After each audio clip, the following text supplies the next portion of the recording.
Best of r/entitled parents episode 124. Subscribe for edit videos daily. Let's get right into this. I'm walking home from the supermarket with chocolate milk in hand, AirPods in, listening to Lithium by Nirvana. EM comes up to me straight away with EK and says, "What are you listening to? It's always inappropriate rubbish these days." Can I hear? To prove her wrong, I disconnect my AirPods and it gets to the line where it says "I'm so horny," but that's okay, my will is good and this EM snaps. "EM, how dare you listen to that disgusting inappropriate song near my son?" Me, "You asked to listen so I'll let you." EM, "So you didn't take my son into consideration. That's extremely rude. Apologize immediately." Me, "I did nothing wrong." I reconnect my AirPods and continue to listen to music. My phone's volume control on the AirPods is 4 bars, so very quiet. EM, "I hope you're not listening to that horrible song again around my son." Me, "You can't hear what I'm listening to." EM, "I don't care if I can hear or not. Listening to your garbage when there's other people around in a park is disrespectful. You are showing that you don't care about my son's well-being." Me, "Lady, I don't even know who you are. And no, I don't care about your son. He's none of my business." EM, "Teenagers these days are really rude. This is why you should be ashamed." Thank you. Next. My parents have told this story numerous times and I have relayed it on occasion to anyone who found it interesting. Although in this case the person of interest isn't an entitled parent per se, she wasn't at the time, but who's to say so now over 20 years later. I believe it still fits for this subreddit. By the time I was born, my parents were already familiar with the birthing process as they had had quite a few children before me. My mother knew how she wanted to do it and who she wanted to be there for it. At this point it was practically routine. My father's brother is a great guy but kind of a pushover in romantic relationships. He had been dating around for quite some time but none of his previous girlfriends had ended up being marriage potential. Unfortunately, neither was this one. At the time of my birth, nobody had really met his girlfriend. They had heard of her, seen her maybe once or twice, but the relationship hadn't been cemented yet. It was late on a Wednesday evening when my mother awoke my dad and announced that the baby was coming. They quickly packed up their things, calling nearby family members to let them know they were on their way to the hospital. My grandparents arrived around the same time as them, as well as a couple of my husband's brothers. By this time my mom had been in labor for several hours and was just about to enter active labor. She determined that only she and my father would be in the room for the birthing process. That's when entitled girlfriend spoke up, as my mother was being taken into the room. E.g., entitled girlfriend, "What about me?" D. My dad, "What about you?" E.g., "Aren't you going to invite me in the room too?" GM, my dad's mother, "I don't think that's entirely appropriate." E.g., "Oh come on, I'm a woman so I know what it's going to be like in there. I can handle the screaming and everything." SU, my subservient uncle, "That's not the point." E.g., "What are you talking about? I'm about to be family too. I have every right to be in there." D. "It's not your decision to make." SU, "I'm sorry but." E.g., "Whining bye you know it's my birthday." She wasn't lying. It actually happened to be her birthday. This baby being born on the same date as my birthday just proves I'm meant to be in there. It's like a birthday gift for me. D. "I'm sorry, what?" E.g., "If I'm not in the room for the birth then how are they going to name the baby after me?" D. Looks at SU, who appears to be just as surprised at her question. "What the hell?" GM, "They are not naming the baby after you. We're here to be supportive and you're making a scene." E.g., "It's not fair." D. Walks into the room with my mom. "Honey, you would not believe what I just heard. SU's crazy girlfriend thinks we're naming our little girl after her." M. My mom, "Why does she think that?" D. Laughs. "Apparently it's her birthday." M. Pauses. "What time is it?" D. "Almost 11 p.m. Why?" M. "No way in hell I'm delivering this baby until midnight." And she held true to her word. She didn't start pushing until my dad confirmed it was midnight. E.g., complained the whole time about how it was taking so long and she wanted to hold the baby. But she ended up leaving before the baby was officially delivered. Major kudos to my badass mom who managed to remain calm during the birth and have me when she was good and ready. Thank you. Next. Okay, first post. Yay. Let's introduce our cast. Enter stage right. Me, yours truly, EM, entitled Mom, NK, nice kid. Let me explain something before we get started. Hey, I am a high school freshman, and I live about 3 kilometers from my school, so usually, I take my bike to school. Now, there are 2 routes I can choose here.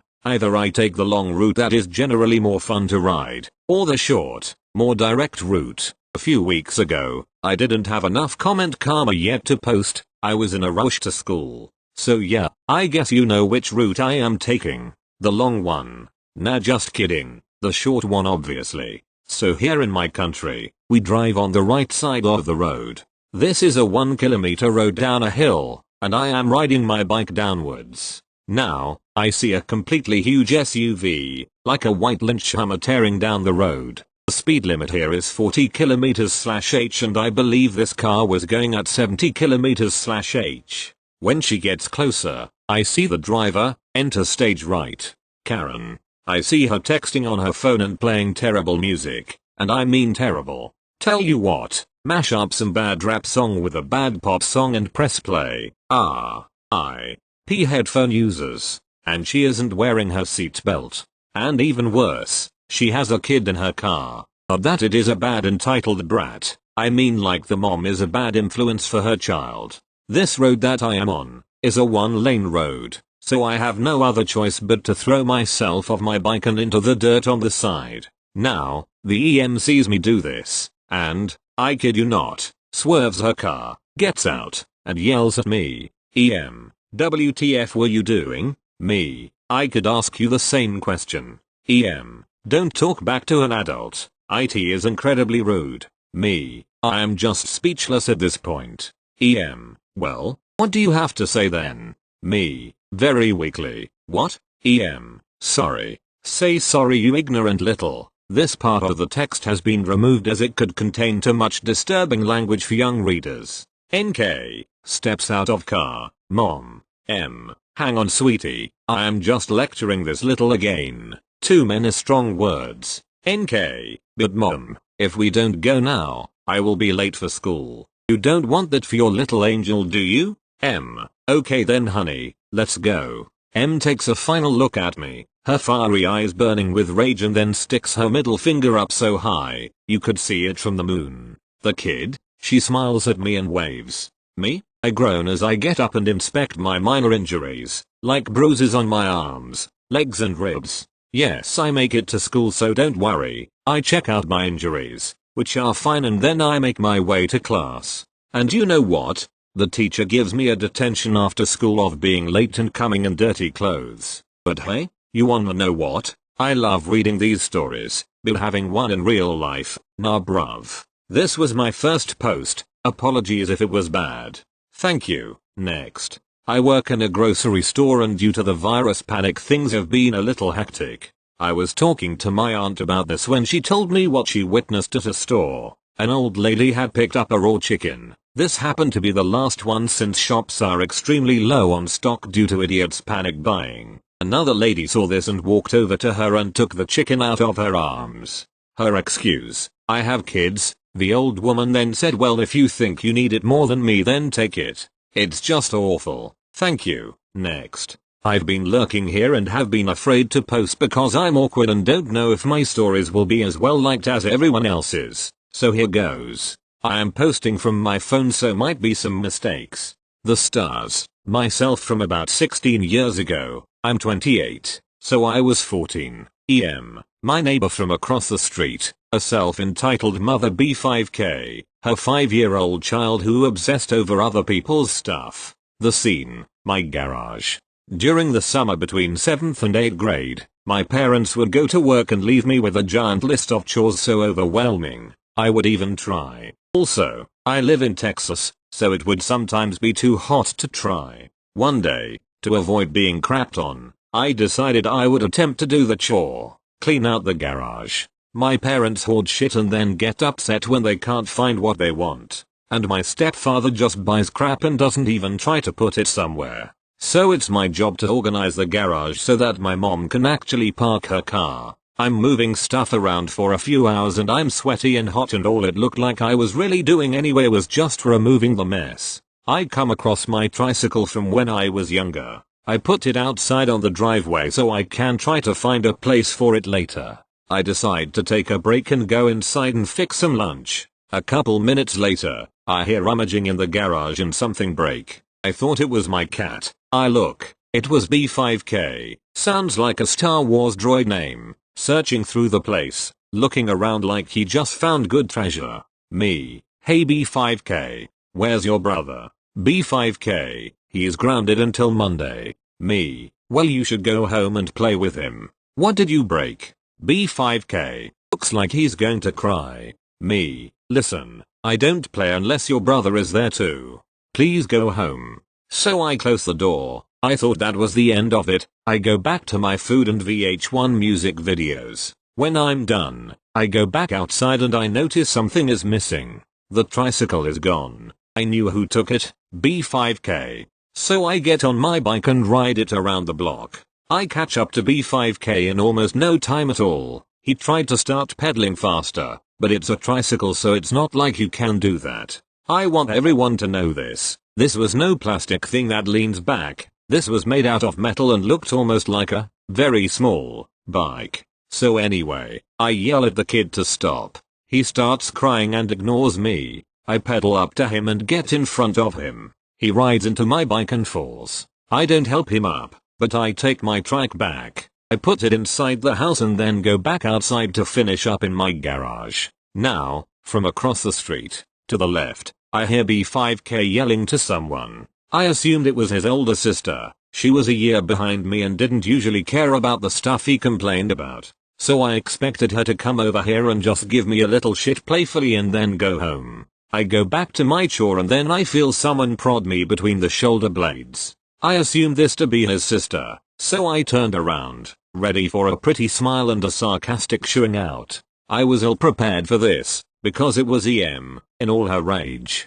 EM, what did you steal from my son? Me, nothing. EM, my son says you took something from him while he was playing. Where is it? Me, I didn't give him a thing. He tried to steal a tricycle. EM, where is it? Me, not telling you.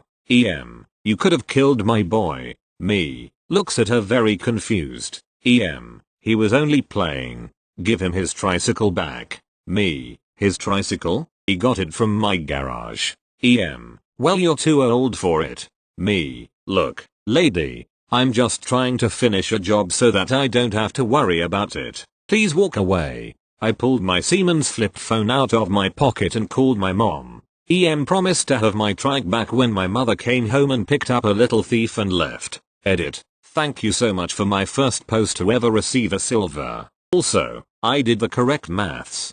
2816 equals 12. I could swear I was 13/14, but I'm not sure now. I know that this happened when I was in middle school. Thank you. Next. Long time lurker. First time poster. This isn't a really interesting post, but I figured it fits here anyway. Plus, I tried posting this a while back, but I didn't add enough comma, and I forgot all about it until a friend reminded me about it. TL. Doctor, read the title. Background. The important thing to remember is that the area I work at has 3 separate post offices, and the one I work at is the main one in the area, since most parcels are directed there. Cast. Me, a guy writing this post. EM, some lady harassing whoever wrote this post. Alright, let's start. The post office was closing, and I was cleaning up for the day. I turn around and see EM, holding a delivery slip. EM, I need to pick this up. Me, I'm sorry, Mom, but we're closed. You'll have to come back tomorrow. EM, what? My baby needs the diapers. Me, I'm just doing my job. There is. EM, I need this now. Hold the slip in front my face. At this point, I was about to open my mouth again, when something caught my eye. The location of her parcel specified on the delivery slip. It wasn't even located at the post office I worked at. Me, size your parcel isn't even with us to begin with. EM, looks perplexed, and looks at her delivery slip. Realizing her mistake, She moans angrily, turns around and walks away. She stops and turns around. Oh, thanks. She continues walking. Me, internally smiling as I continue cleaning. Have a nice night. Thank you. Next. This is a little long, kinda. Hey Reddit. So this story happened when I was probably like 7-9. English is my first language. I'm on mobile. You'll know who's who. Yada yada. When I was 5 I moved to this townhouse my pregnant mom and her boyfriend, now husband. The street was only about 10 townhouses long, even, and we were the third one. There was a little park at the other end and my mom could see it over the fence of our backyard and would oftentimes yell for me to come home that way. I spent nearly every day at the park. If I wasn't there I was with my buddies playing kickball or something. One day my best friend Layla, name changed, and I went to the park. We decided to make the park an obstacle course and see who could do it the fastest. We had to climb the tree in the enchanted forest. It was like 2 climbable pinner tree-like trees, jump on all 6 of the big rocks lining the hill, swing on the swing, then jump off after we got high enough, go under the troll bridge, and climb the slide, then go down it. When we got to the slide we normally fucked around and would just climb it then go down it. We must have done this course 2-3 times before he showed up. Mind you, we were the only 2 at the park before this. So Edie came with his daughter who was a few years younger than us and couldn't do everything but could still play. We did our course a couple more times and when we were climbing the slide the dad goes, "Hey, don't climb the slide." Right single quotation mark. The slide is probably 5-6 feet long and not very high off the ground. So I said, my mom lets me do it and I am about to win. Edie, my daughter needs to be able to get on the slide if she wants to. Me, she can if she wants. We'll just take turns. And then he pulled out his phone. I can't remember exactly what he said after the phone was out but I remember just freezing. I could hear him clicking the button so I obviously knew he was taking pics of me. What he was going to do with them, I have no idea. My mom looked over the fence then and she saw him pointing the camera at me. His daughter was next to him. She came storming up the back of the houses and the conversation went something like this. "Mom, what the hell do you think you're doing?" Right single quotation mark. Edie, "Well your kid was climbing the slide and I told her to get off so my kid could play and she wouldn't." Mom, "So that gives you the right to take pictures of my daughter?" Mom, to me, "What happened? Were you being disrespectful?" Me, "No, I was just playing with Layla, who was watching from the enchanted forest, and he told me to get off. But she, his kid, was over there and I told him we could take turns then he just started taking pictures of me. My mom told me to go home, so I took Layla back to my house and she spoke with him separately. Every once in a while we see that guy around town and she always points him out or says something to me. But just a few days ago she told me that she told the guy off and said some grumpy stuff to him BC he wouldn't delete the pictures. He had no explanation as to what he was going to do with them, he just insisted he keep them. She ended up getting him to delete them in the end. I just find it strange. I forgot about the whole thing until we started seeing him. Thought I'd post. There's also a more exciting story about this guy that stalked my mom and tried to kidnap me claiming I was his daughter. If you'll wanna hear that I'll post it. I have nothing to do BC of this quarantine lol. Anyway, hope this didn't suck. I know it wasn't super exciting.